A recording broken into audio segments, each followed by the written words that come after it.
Shop నుంచి ఇంటికి వచ్చాక కొన్ని సామాన్లు కావాలంటే రిలయన్స్ స్మార్ట్కి వచ్చిన మా అమ్మ నా సైన్యంతో. స్మార్ట్లోకి ఎంట్రీ కాగానే చూసేవారు మా అమ్మ సామాన్లు. మనం 10 రూపాయలకు సామాన్ కొనడానికి వస్తే ఇక్కడ అయితే 100 రూపాయలు అయిపోతాయి. చూస్తూ ఉంటే అన్నీ నచ్చితే కొంటానే ఉంటాం.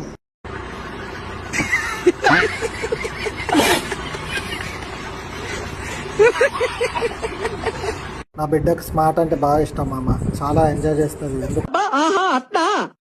నా వైఫ్ అయితే వచ్చిన పని ఫాస్ట్గా కానిస్తుంది మామ. మా పని మేము చేస్తుంటే మా బిడ్డ చూడాలి మామ ఒకసారి ఏం చేస్తుందో. ఎక్కుతుంది, పల్లి తీసుకుంటుంది, నోట్లో పెట్టుకుంటుంది, అటు ఇటు ఉరుకుతుంది. ఇంకా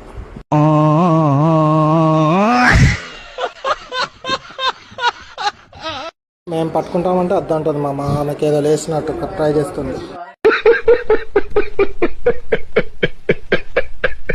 అయిపోయింది మామ, ఇంకా వెళ్ళిపోతున్నాం. తీసుకున్న కొన్ని సామాన్లకి 800 రూపాయలు బిల్ అయింది మామ. మూర్తి గారు, ఇలాంటప్పుడే గుండె రాయి చేసుకోవాలి. ఏం చేస్తారు?